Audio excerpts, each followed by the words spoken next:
Entonces, Entonces, estábamos hablando de la naturaleza y esta referencia que hay muchas veces con la madre tierra, ¿no? Como se llama en muchos idiomas, la madre tierra, the mother earth, de la terre-mer. Hay en muchos lugares esta relación a la tierra, a la madre, ¿no? Y ese es como, lo vemos como el lugar donde llegamos, donde es el lugar que nos recibe. ¿Sí? La madre nos recibe y la tierra es el lugar donde nos recibe también. ¿Sí? Ahí está similitud allá, entre la tierra y la madre, que son dos lugares donde estamos recibidos. Entonces, ¿cómo nos relacionamos con la madre? Y cómo se nos influye a cómo nos relacionamos con la naturaleza, con la tierra. ¿Nos influye realmente o no? Como es algo muy interesante a observar, ¿no? Si, cómo me influye la relación que tengo con mi madre y con la naturaleza. ¿Hay una similitud o no? ¿Cómo es? si lo pensamos así, hay como la primera relación que tenemos naturalmente cuando salimos del vientre de la madre es con su pecho. Cuando nacemos, cuando salimos del vientre, nuestra primera expresión como bebés, como chiquitos, es un llanto, es un grito que nos ayuda a expandir nuestros pulmones, a recibir nuestro primer aliento, que nos permite ser escuchados, escuchados desde nuestra necesidad de acogida, de pecho, de teta, de leche, nuestra necesidad de calor, sin que nadie nos lo enseñe. Es nuestro primer impulso de expresión, el llanto. Es algo muy interesante. Cómo nos relacionamos con nuestra naturaleza también nos puede remitir a cómo nos relacionamos con nuestras emociones, cómo nos relacionamos con el llanto, cómo nos relacionamos con la rabia, con el grito, cómo nos relacionamos con la satisfacción, con la alegría, cómo nos relacionamos con el miedo a estar solos, el miedo a que no haya una respuesta, cómo nos relacionamos ante eso, ¿no? Cuando salimos del vientre de la madre tenemos este primer grito, ¡guau! ¿Sí? Y la madre nos toma en el pecho, y la madre nos da la teta, y nos da el cobijo, y nos da el alimento. Entonces es muy interesante esta asociación que tenemos con la naturaleza y la madre naturaleza.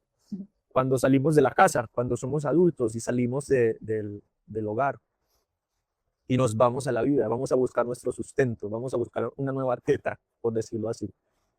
Cómo conseguir nuestros alimentos. Es otra fase, pero igual la tierra nos sigue proveyendo a medida también que nosotros la vamos trabajando.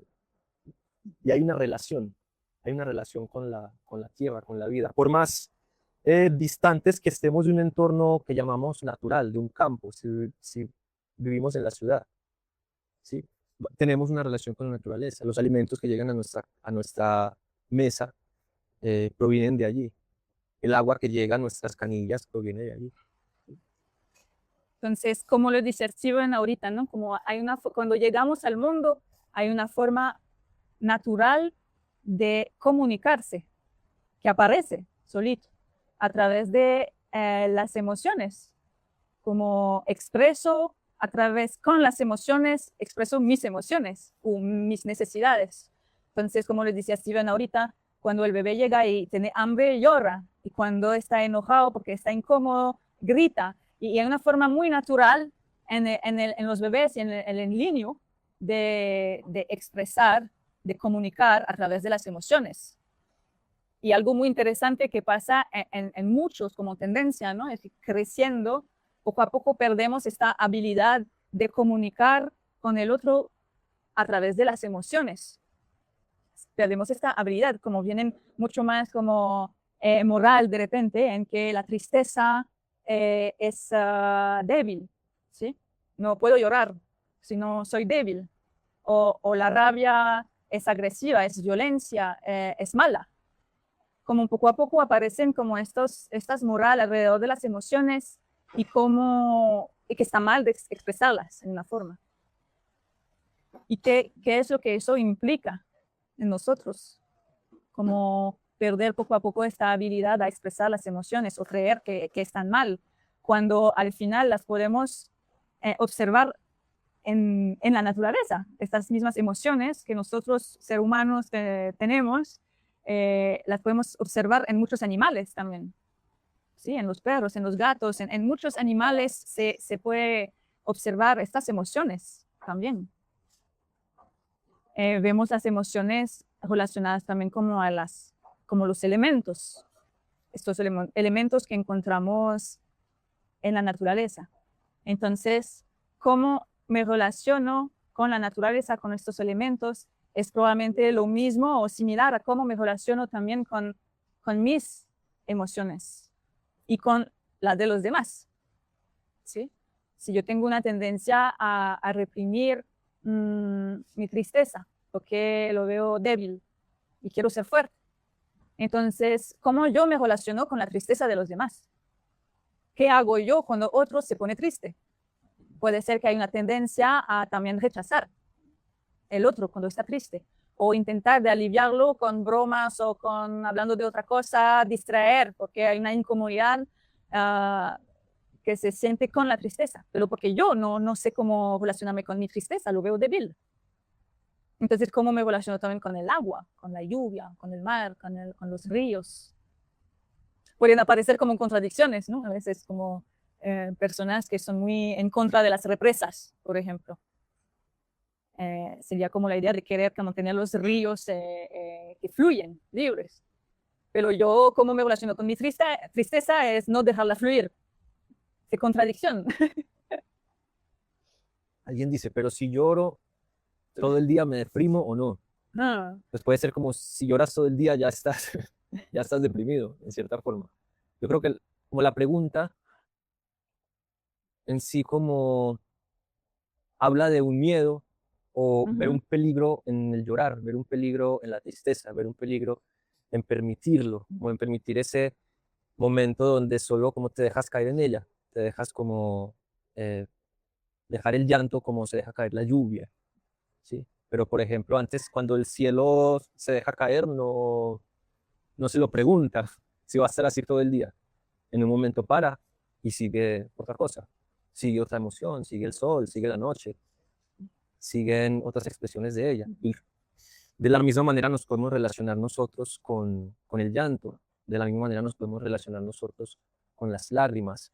Generalmente, como las lágrimas también son un alivianador, ¿sí? Cuando hay mucha tensión, mucho dolor, el cuerpo saca las lágrimas como mecanismo de alivio. Generalmente, no sé si les ha pasado que cuando tratan de reprimir la tristeza se les hace un nudo en la garganta. Es una expresión muy común, se me hizo un nudo en la garganta. Y muchas veces lo que esconde este nudo en la garganta es un llanto que no sale. Entonces no se trata de invocar una tristeza eterna para estar todo el día, eso es drama. Es más, cuando viene el llanto, se le puede dejar el espacio.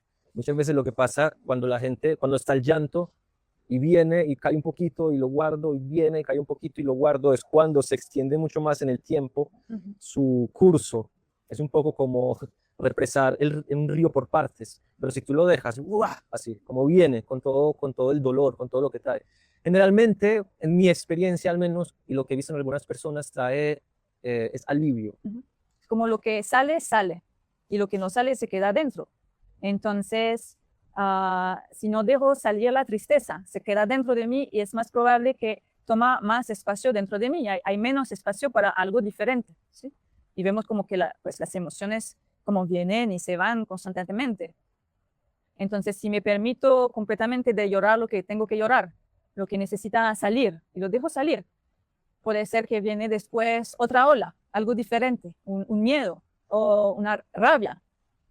Pero si, como dice Steven, si voy reprimiendo porque me permito un poco la tristeza y de repente me digo, no, tengo que salir de ahí, ir por adelante y no deprimirme, y entonces siempre guardo un trocito, una gotita de tristeza que ocupa el espacio dentro de mí por algo diferente. Pero por eso yo te invito, escritos de un viaje, a que te preguntas, ¿no? ¿Cómo es tu relación con la tristeza? ¿Sí? ¿Cómo te relacionas con ella? Puede ser es algo a lo que prefieres con lo que prefieres tener una distancia, y cómo reaccionas cuando alguien está llorando, por ejemplo. ¿Sí? Puede ser como te enoja, puede ser como huyes, no quieres estar ahí, o pides a la persona que se calme. ¿Cómo es esta relación que tienes con eso? Y es una pregunta que invito a tener a otras personas que nos estén mirando. ¿Cómo nos relacionamos con esta tristeza? Les invito también a escribirlo, si lo que les viene. No hay una respuesta correcta, pero es interesante darse ese espacio. ¿Cómo me relaciono con ello? Porque muchas veces el cómo nos relacionamos con esta emoción habla de cómo se relacionaron con nuestra tristeza en nuestras primeras etapas. Ahorita yo les daba el ejemplo de nuestro primer eh, recurso de comunicación cuando nacemos, es el llanto, y después viene el contacto con la madre. Pero sin este llanto, la madre no puede ser, digamos, como testigo de la vida del niño. Es peligroso. Un niño que no llora es tan peligroso como una madre que no escucha el llanto de un niño. Entonces, muchas veces eh, crecemos en entornos o en ambientes donde la tristeza no está permitida. Yo personalmente vengo de una cultura, digamos, de un contexto donde si el niño lloraba, se le pegaba más para que no llorara, ¿sí? Y eso es, digamos, una respuesta muy brutal y, digamos, muy estúpida a, a, hacia la tristeza, con la tristeza del niño. Porque generalmente quien hace eso, quien pega a un niño por llorar, es una persona que no sabe relacionarse con su propia tristeza, es una cadena. No sabe escuchar la necesidad del niño, no sabe escuchar qué es lo que el niño quiere transmitir con esta necesidad. Puede ser causa una frustración en la persona que cuida, en el papá, la mamá, que el que pega al niño causa una frustración y su respuesta es golpear al niño. Pero es muy interesante que muchas veces estas mismas personas que se frustran con el llanto del niño y le pegan, cuando sienten esta misma frustración con un jefe o con alguien que sienten más grande, no responden con violencia. Pero cuando ven un niño más pequeño llorar, sí responden con violencia. Entonces, siempre es como interesante como ver desde nuestros contextos, desde dónde venimos, cómo se han relacionado con nuestra tristeza y después como adultos, cómo nosotros nos relacionamos con ella. Si nos asusta, mejor como es mejor no llorar porque de pronto se va muy lejos. ¿Cómo nos hablamos a nosotros mismos? ¿Cómo hablamos a nosotros cuando estamos tristes? Si nos hablamos más duro y nos damos más correa, por ejemplo, si estamos tristes, o si solo lo dejamos ser, lo permitimos, como una madre que toma al niño y lo abraza cuando llora para que el niño se calme. Estas referencias van dejando en nosotros maneras de relacionarnos con nosotros mismos, cómo nos relacionamos nosotros con nuestros hijos y cómo nuestros padres se relacionaron con nosotros. Nos dejan la referencia de cómo nos relacionamos nosotros con nosotros mismos frente a una emoción, podemos llamar fuerte. Puede ser un llanto, una rabia, un pánico, un miedo. Cuando sentimos de pronto que eso no va a tener un lugar, cuando sentimos que nuestra rabia no va a tener una escucha, no va a tener una contención, cuando sentimos que nuestro llanto no va a tener un otro que lo atienda, puede tener raíces más profundas y hace sentido preguntárselas, hace sentido preguntarse cómo nos relacionamos nosotros con cada una de esas emociones. Que es algo muy interesante también, ¿no? Como ver que todos sentimos estas emociones, podemos observar que las encontramos también en la naturaleza, como les decía ahorita, en los elementos o en los animales, pero igual hay esta idea en que toca saber cómo gestionar mis emociones o controlarla o que las emociones están mal, cuando es algo como natural. Por algo llegamos al mundo con tristeza, con rabia, con miedo, con alegría, con esta forma natural de expresarse, de comunicar.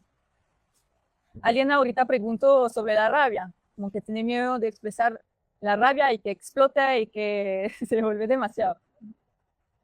Que es algo muy común justo en la rabia, ¿no? Todos tenemos miedo de la rabia y de ser malo y de causar daño. Yo tuve una experiencia muy interesante con la rabia. Como por muchos, en la adolescencia yo tenía mucha rabia y una rabia que no se encontraba en un alivio, ¿sí? Siempre estaba enojada, siempre estaba agresiva y me enojaba mucho hasta que un momento me di cuenta del impacto que tenía mi rabia, más que todo con mi familia. Entonces, inconscientemente tomé una decisión de una manera en no expresar más esta rabia, la reprimí. Y a este momento empezó para mí una versión de mí un poco diferente, que no conocí antes, donde yo era más apagada, vamos a decir. era más apagada y más deprimida, y donde me costaba más como encontrar entusiasmo o pasión por algo. Era algo muy sutil, ¿no? Pero como apagada era. Y me recuerdo que estuve como mucho tiempo buscando reencontrar o resentir como pasión, sentir como lo nombraba sin saberlo, lo nombraba como un fuego, ¿sí? Sentía que perdí un fuego. Poco a poco me di cuenta que yo hablaba de la rabia, ¿sí? Me refería con ese fuego, me refería a la rabia que había reprimido durante muchos años. Cuando llegué a este momento en como querer reencontrarme con la rabia, vino con mucho miedo, ¿sí? Este mismo miedo que nombró esta persona, ¿no? Como en explotar y ser también como ridícula, ¿no? En cómo expreso la rabia. Tener miedo de explotar y hacer daño a otros y que sea demasiado. Para mí fue todo como un aprendizaje, como de aprender a sentir esta rabia y expresarla. Y lo que me sirvió mucho era, primero, darme cuenta por quién era esta rabia que sentí durante mucho tiempo, pero nunca encontraba este alivio. Entonces, como redireccionar esta rabia por dónde es, por quién es. Ahí fue como un primer alivio donde encontré como que expresar la rabia tiene un uso, como gracias a eso pude reencontrarme con mi padre, por ejemplo, encontrar lo que necesito. Y tuve que, de una manera, usar la rabia para poder llegar a él. Entonces eso fue como un primer, como, sí, reaprender a usar la rabia.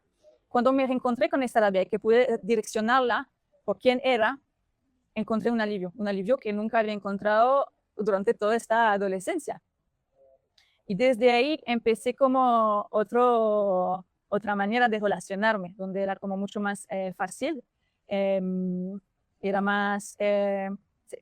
Era más fácil de relacionarme con los demás. No vivía más como con este miedo en que cualquier momento alguien me puede enojar o algo me puede enojar y eso tengo que tapar, ¿sí? Eso tengo que no mostrar.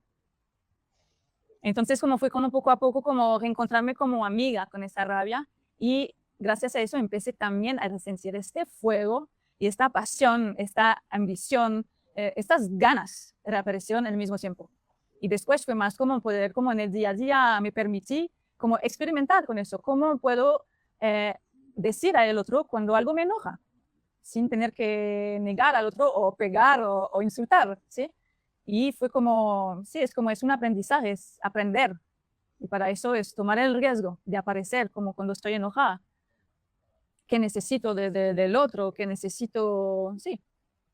Es como, podemos decir, como la rabia, como el fuego, es una herramienta de comunicación. Es una manera como comunicamos algo hacia el mundo, hacia afuera. Y como toda herramienta puede ser usada de una u otra manera. Con el fuego nos podemos hacer mucho daño y podemos hacer mucho daño a otras personas, pero con el fuego también nos podemos calentar, podemos cocinar nuestros alimentos. Puede ser muy gentil y muy hermoso. Entonces, yo te invito a mirar tú cómo te relacionas con el fuego, cómo te relacionas con tus impulsos, ¿no? Y cómo los usas, en qué dirección usas esta herramienta. Estaba leyendo aquí a Petra. Hola Petra, espero que sigas ahí. Dices, las emociones las siento, pero corto, como deben pasar rápido. Y algunas no las noto, como el miedo. Me encanta que sientas. Es muy lindo sentir. Y no hay una manera correcta ni tiempos correctos para hacerlo, ¿sí? A veces las emociones pasan rápido, a veces pasan lento. Pero lo que yo leo en lo que nos escribes y que me llama la atención es este deber. Las emociones deben pasar rápido. Entonces podemos decir como este deber habla de la relación que estás teniendo con ellas. Y me llama la atención que dices, algunas no las noto como el miedo, pero también, ¿cuál es el miedo de sentirlas un rato más? ¿Sí? Porque debes hacer que pasen rápido. Y no lo digo desde que tienes que tomarte el tiempo para hacerlo, no, tampoco debes hacerlo más largo. Las emociones vienen y van, pero es interesante lo que dices porque habla de una exploración, habla de una pregunta, de una reflexión, cómo me relaciono con ello, cómo me relaciono con las emociones. Y desde allí puedes empezar a explorar, bueno, ¿Y qué pasa? La próxima vez me siento un rato y lo siento un ratito más de lo rápido. Cuando viene el pensamiento, digamos como el pensamiento más, como este pensamiento de supervivencia dominante, debe pasar rápido porque no sabemos por qué, pero debe pasar rápido. Y si no hay un contexto, mirar bien, que el contexto no te está obligando a sentir las cosas ya y rápido, puedes experimentar a ver qué pasa si te tomas un tiempo más para sentirlo. Solo por experiencia, ni siquiera porque te vaya a traer la iluminación o te vaya a hacer mejor persona, o solo por experiencia. No tomártelo tan serio. ¿Qué pasa si las dejo un ratito más? Y allá sigue interesante también hacer la pregunta, ¿por qué? ¿Por qué deben pasar rápido y desde cuándo? ¿Por qué esta urgencia? ¿Por qué este mecanismo casi de supervivencia? De que toca seguir después, ¿no? Pero así digamos como, podemos decir como las emociones terminan un poco como excluidas de la vida, porque emociones sentimos todo el tiempo, desde que nos levantamos. Si tenemos muchas ganas, si tenemos mucha pereza, ya desde ya tenemos emociones moviéndose, que nos piden de descansar un rato, o nos piden de comunicar algo, o nos piden más impulso. Eso, cuéntame si sirve de algo, ¿no? Lo que estoy diciendo. Quiero aprovechar con eso del miedo, ¿no? Como algunas, como no las noto, como el miedo. Otra vez puedo hacer referencia a mi experiencia, justo con el miedo, donde yo siempre decía, no tengo miedo de nada, yo no tengo miedo de nada. Poco a poco me di cuenta que sí, tenía miedo del miedo, tenía miedo de sentir miedo, como si el miedo significaba como un peligro para mí. Y lo interesante es darme cuenta qué impacto tiene en mí el rechazar el miedo.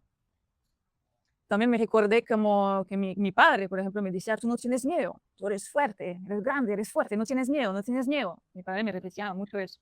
Entonces, creó un cierto miedo del miedo.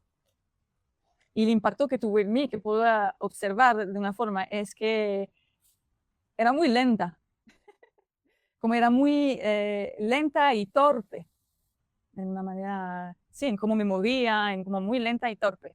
Y vemos acá como el miedo, si uno se permite solamente sentir el miedo, no tengo nada que hacer con el miedo, solo está y me permito sentirlo. Me trae esta habilidad de como observar, de estar más atenta, de estar más rápida, porque estoy atenta, estoy con el miedo, me trae aquí y ahora. Entonces, me puedo mover rápido, puedo actuar, que puedo, sí, me trae como esta presencia que me hace como más rápida. Entonces, como igual que la rabia, con el miedo, permitiéndome más como sentir el miedo que está como algo natural y no algo mal, me trajo a mí como esta rapidez y estar más atenta, como el torpe se fue. Yo ya no soy más como un torpe. Entonces es muy interesante que eso apareció para mí, hablo de mi experiencia, ¿no? Apareció para mí como a través del miedo, como permitiéndome más el miedo, sentirlo, no como un bloqueo, ¿sí? Más como algo que me sirve. El miedo me puede servir, me trae un talento. Resueno mucho con Alison Maiva. Mi nombre es Maeva. No nos presentamos, disculpa. Yo soy Steven y Maiva. Con el tú eres fuerte, no sientes miedo. A veces también la relación que tenemos con nuestras emociones depende mucho de nuestro contexto también, nuestra cultura y nuestro entorno. Y hay contextos que, digamos, como piden más esta urgencia de sentir o, no o dejar de sentir, pero digamos como generalmente tiene más, es como cuando con este debe pasar rápido o si no te calmas no voy, yo lo asocio, lo escucho como un mecanismo de supervivencia y a veces quizá no directamente nosotros estamos influenciados o no vivimos contextos donde nos tocó sobrevivir, pero puede ser la manera como lo aprendimos nosotros, de quienes lo aprendimos. Ellos sí tuvieron que sobrevivir de cierta manera y tuvieron que hacer que las cosas pasaran más rápido y ser fuertes y no sentir miedo en contextos que pudieron haber sido muy duros o brutales en su experiencia de vida. Entonces podríamos decir con el ejemplo de Maeva, ella habla de que su papá le decía, tú no sientes miedo, es muy bonito, ¿no? Es como es un apoyo de él, como no sientes miedo, tú eres fuerte, vamos para adelante. pero después en cierta forma eso llegó a ser contraproducente en ciertos momentos de la vida donde el miedo hace sentido vivirlo. Pero puede ser que él lo aprendió de su contexto, de un contexto donde quizá había que sobrevivir de cierta manera y no permitirse parar y sentir las cosas porque había que pasar ciertos peligros, ¿no? Y eso como es interesante también ver cuánto nos afecta, cómo nos relacionamos nosotros con nuestras emociones, cómo se relacionaron antes de nosotros los que nos lo enseñaron. Entonces eso también como permea muchas veces la cultura, en lugares donde ha habido mucha guerra, por ejemplo, en sitios donde ha habido mucha violencia por contextos sociales. Muchas veces el miedo no es algo que te puedes permitir sentarte un rato y sentir, tienes que reaccionar, ¿sí? Tienes que huir, no hay espacio para eso. Y muchas veces cargamos con estas maneras de relacionarnos con las emociones que nos deja la cultura. Mm. Algo también que nos venía ahorita preparando este live, como observación, ¿no? Viendo cómo cada vez menos nos relacionamos con las emociones, cada vez menos las queremos sentir, permitir, invitar a nuestras vidas. Y en la misma forma también veo como cada vez menos nos relacionamos con la naturaleza, con los elementos, con el fuego, con el mar, el río, como cuando fue la última vez que se sentaron frente a un fuego, y que lo miraron, el fuego, solo estar ahí y mirar el fuego. O si prestamos atención al aire, al viento, cuando aparece. Cuando fue la última vez que caminé en el piso, en la tierra, y sentir realmente la tierra, el olor que trae. Sí, como algo, sí, muy interesante observar, ¿no? Nos relacionamos cada vez menos con estos elementos y en la misma forma cada vez menos en nuestras emociones. Pero, ¿cómo decir que no todo está perdido? ¿Sí? Es importante como recordarnos que nos podemos recordar también y que están ahí gratuitamente estos elementos para recordarnos, como recordarnos de dónde venimos, recordarnos de lo que sentimos, de que podemos tener un momento de calma solo para observarlos y aparte de observarlos para sentirlos, sentir cómo nos relacionamos con ellos, cómo nos relacionamos con el clima, por ejemplo, cómo nos relacionamos con el frío que sentimos ahora o con el calor, ¿sí? Entonces la invitación es a eso, a dar más espacio a sentir. Muchas veces la gente tiende como le tiene miedo al campo. Conozco gente que le tiene miedo al campo, ¿sí? Y muchas veces es como el miedo que a la culebrita, miedo que al resbalarse en el pantano, miedo a pasar frío, miedo. Y genial, ¿no? Como cada uno tiene su personalidad y elige dónde estar, pero tiene algo muy valioso poder ponerse en estas situaciones y ver qué es lo que nos trae, porque generalmente lo que encontramos allá es un montón de sentir. A veces estamos, digamos, en la actualidad estamos mucho más sintiendo a través de las pantallas. Nada mal con eso, pero también son una herramienta que nos puede distanciar. Y es muy común ver personas en un restaurante, un papá, una mamá y una hija con un celular en la mano sin mirarse y sin conversar. ¿En qué momento se perdió esta conexión, esta conversación? ¿Sí? Y puede ser a veces es hasta una excusa para como no mirar al otro a los ojos y sentir lo que a veces es incómodo, lo que a veces es necesario hablar. Y eso pasa igual con la naturaleza. A veces puede ser incómodo relacionarse con ella, pero después puede traer mucho sabiduría, mucho aprendizaje, mucho crecimiento. Sí, nosotros acá tenemos como hacemos en la comunidad unos programas cada cierto tiempo. Eh, Uno de ellos es el fellowship, que dura 4 meses, y en esos 4 meses las personas van, de esos 4 meses, solo 2 semanas, sin contacto ninguno con pantallas, ni parlantes, ni nada, directamente hacia la naturaleza, al lado de un río, cocinar su comida en el fuego, tener conversaciones incómodas sin tener cómo escapar por medio de una pantalla y no mirar al otro a los ojos y estoy haciendo algo más importante que no eres tú. Darle como un espacio a eso vimos nosotros que era importante porque lo experimentamos nosotros durante varios meses y fue muy chévere, nos sirvió mucho ese tipo de confrontación con la vida, con los otros y con lo que trae la naturaleza en sí.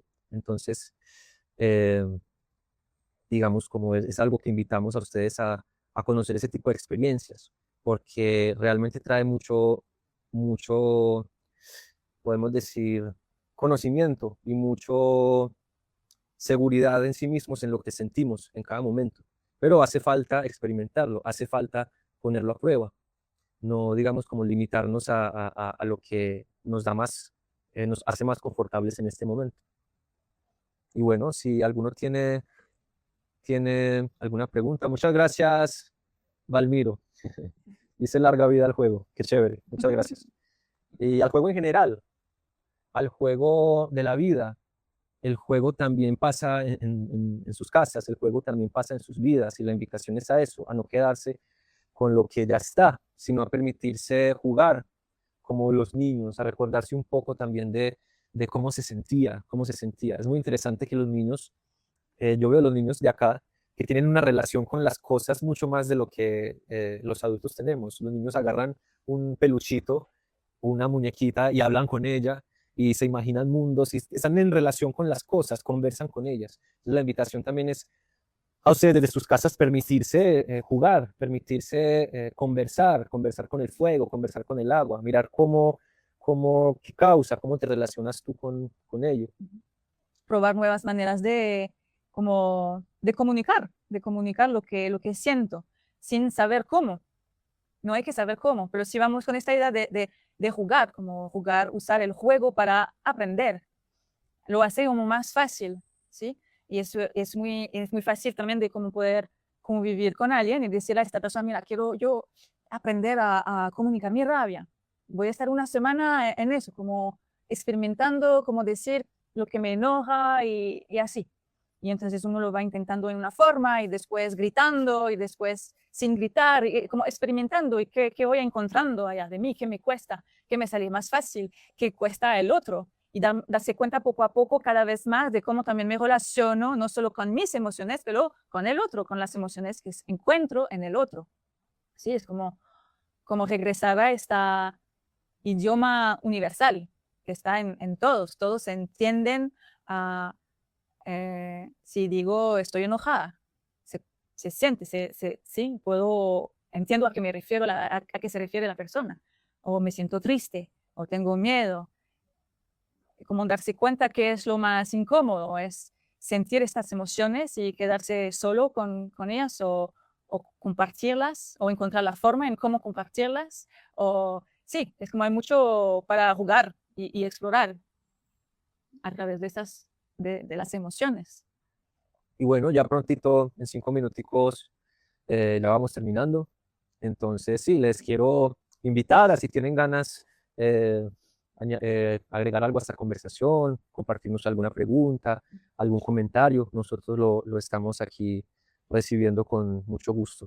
Entonces, como yo quiero agregar, ahorita lo nombró Steven en este programa, el camping, por ejemplo, de 2 semanas, donde un grupo de personas durante 2 semanas van a vivir en un campamento, sin celular, sin electricidad, completamente desconectados de las redes, de este mundo, para conectarse a otro mundo, a esta naturaleza que encontramos afuera y que encontramos también dentro. Entonces, ¿cómo es? Si estoy con un grupo de personas sentados todos viviendo con esta naturaleza, cerca de un río, con el fuego que nos da la luz, que nos da el calor, que nos da la comida. Sí, ¿qué pasa ahí? ¿Qué pasa con este grupo de personas? Y eso es algo como que estamos ofreciendo como una experiencia de reconectar con la esencia. Y que también es, digamos, como tiene un aspecto muy interesante y es la mirada directamente a qué pasa entre las relaciones de las personas, ¿sí? Entonces, como en el camping generalmente damos mucho espacio a eso. No es, digamos, simplemente como un tirarse en la montaña a acampar y que es una experiencia que se puede hacer en cualquier otro sitio. Es también como apoyar las relaciones y lo que surge y las emociones y los conflictos como herramientas para crecer. Entonces, generalmente en este contexto o en el camping hay un acompañamiento hacia estos conflictos, ¿sí? A veces hay alguien que está en conflicto consigo mismo, es alguien que está en conflicto con alguien más porque le cae muy mal por la manera en cómo camina, en cómo habla y en cómo se dirige a las personas. Entonces no lo dejamos así simplemente, sino que conversamos sobre eso, lo llevamos a cierta experimentación, lo llevamos a un siguiente nivel, permitiendo que las personas puedan confrontarse de tal manera que también puedan ver las proyecciones que hay atrás de por qué esta persona me cae tan mal, de por qué los otros cuando veo a los otros me sube tanta violencia de las dos partes para al final tener un encuentro entre las partes. Entonces, digamos, hay esta exploración también durante el camping a la que les invitamos si quieren. Pero de igual manera, les invito a, como decía Maeva, a experimentar también desde sus casas. Les invito a experimentar con ustedes.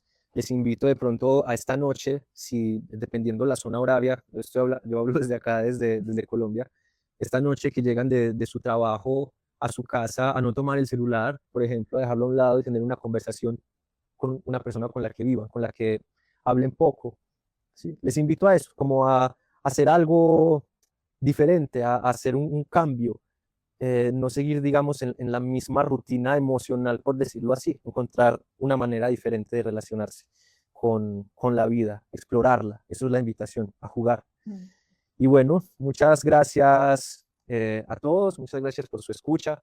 Ya estamos terminando el live y de verdad es muy rico poder tener estos espacios para conversar desde acá, conectarnos lo más que podamos desde esta lejanía con ustedes allí en sus casas o en sus lugares.